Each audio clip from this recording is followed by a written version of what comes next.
नमस्कार, स्वागत आहे तुमचे साक्षीज रेसिपीज मराठीमध्ये। आज आपण बनवणार आहोत परफेक्ट मऊ, एकदम दाणेदार आणि तुपातला खमंग असा शिरा। शिरा म्हटलं की वेगवेगळ्या प्रकारे तो बनवला जातो, पण जर प्रमाण बिघडले तर तो चुकू देखील शकतो। त्यामुळे आज आपण परफेक्ट मोजमापासह नवशिक्यांनाही जमेल अशा प्रकारे हा शिरा बनवणार आहोत।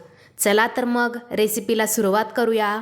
शिरा बनविण्यासाठी सर्वात आधी आपण साखर व पाण्याचे मिश्रण बनवून घेऊया। त्यासाठी इथे मी एक पातेले घेतले आहे। आता यात मी घालत आहे 1 कप पाणी, तसेच अर्धा कप दूध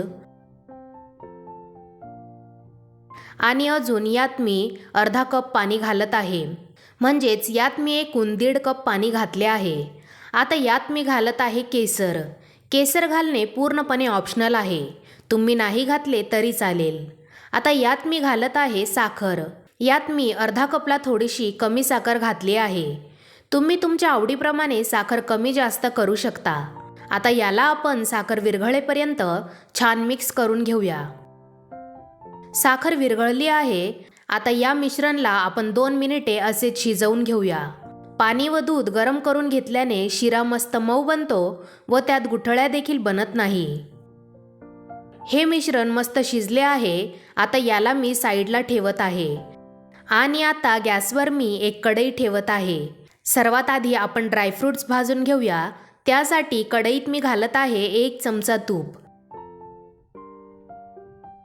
तूप गरम झाले आहे। आता यात मी ड्रायफ्रूट्स घालत आहे। तुम्ही तुमच्या आवडीप्रमाणे ड्रायफ्रूट्स घालू शकता। यांना आपल्याला 1 मिनिटे हलके सोनेरी होईपर्यंत मस्त परतून घ्यायचे आहे। इथे तुम्ही बघू शकता काजू बदाम छान हलके सोनेरी झाले आहे। आता आपण यांना एका प्लेटमध्ये काढून घेऊया। आता त्यातच मी अजून तूप घालत आहे। यात मी वरतून 2 चमचे तूप घातले आहे। तूप गरम झाले आहे। आता यात मी रवा घालत आहे। इथे मी अर्धा कप बारीक रवा घेतला आहे। आता आपण रव्याला मस्त भाजून घेऊया। रव्याला आपल्याला मध्यम ते कमी आचेवर भाजायचे आहे, जेणेकरून रवा जळणार नाही। याला आपल्याला हलका सोनेरी होईपर्यंत भाजायचे आहे। रवा मस्त भाजून घेतल्याने शिरा कच्चा लागत नाही। रव्याला आपल्याला सतत हलवत राहायचे आहे, कारण जर आपण त्याला परतले नाही तर रवा खाली लागून जळू शकतो। त्यामुळे रव्याला आपल्याला साधारणतः 8 ते 9 मिनिटे मंद आचेवर भाजायची आहे। घाई करायची नाही, नाहीतर रवा जळून शिरा कडवट लागू शकतो। रवा भाजत आला आहे, त्यामुळे मी जे दूध व पाण्याचे मिश्रण केले आहे ते गरम करायला दुसऱ्या गॅसवर ठेवले आहे। 9 मिनिटे झाली आहे। तुम्ही बघू शकता रव्याचा रंग हलका सोनेरी झाला आहे आणि त्याचा छान सुगंध देखील येऊ लागला आहे। म्हणजेच इथे आपला रवा मस्त भाजला गेला आहे। आता इथे मी गॅस एकदम कमी केला आहे आणि आता यात मी गरम केलेले पाणी व दुधाचे मिश्रण घालत आहे।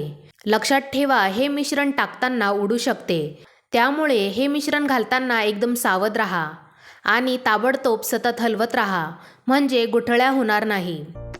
रव्याला आपल्याला चांगले एकजीव करून घ्यायचे आहे।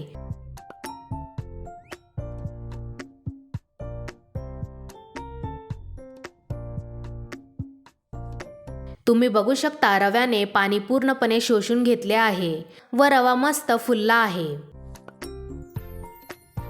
इथे मी रवा चांगला एकजीव केला आहे। आता यात मी घालत आहे तळलेले ड्रायफ्रूट्स आणि वेलची पूड। आता पुन्हा एकदा याला आपण सगळं एकजीव करूया। इथे मी सर्व छान एकजीव केले आहे। आता यावरतून मी अजून 1 चमचा तूप घालत आहे, जेणेकरून शिऱ्याची चव अजून वाढेल व पुन्हा एकदा याला मी थोडं मिक्स करत आहे। तुम्ही बघू शकता शिरा मस्त घट्टसर झाला आहे। आता यावर मी झाकण ठेवत आहे। याला आपल्याला 2 ते 3 मिनिटे असेच मंद आचेवर शिजवून घ्यायचे आहे, जेणेकरून शिरा मस्त मऊसूद व खमंग बनेल। 3 मिनिटे झाले आहे। आता आपण झाकण खोलूया व पुन्हा एकदा याला थोडं परतून घेऊया। तुम्ही बघू शकता शिरा कढईपासून सुटू लागला आहे, म्हणजेच तो तयार झाला आहे। तुम्ही बघू शकता शिरा किती मस्त दिसत आहे आणि त्याला रंग देखील किती छान आला आहे। आता आपण याला सर्व करूया आणि इथे आपला गरमागरम एकदम मऊसूद आणि सुगंधी शिरा तयार आहे.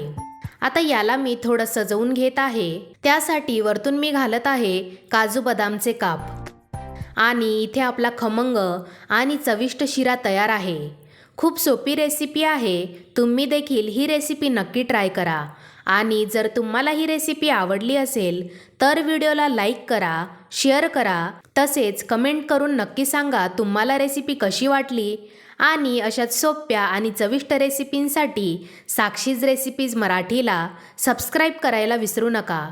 पुन्हा भेटूया अशाच एका नवीन रेसिपीसोबत. तोपर्यंत धन्यवाद.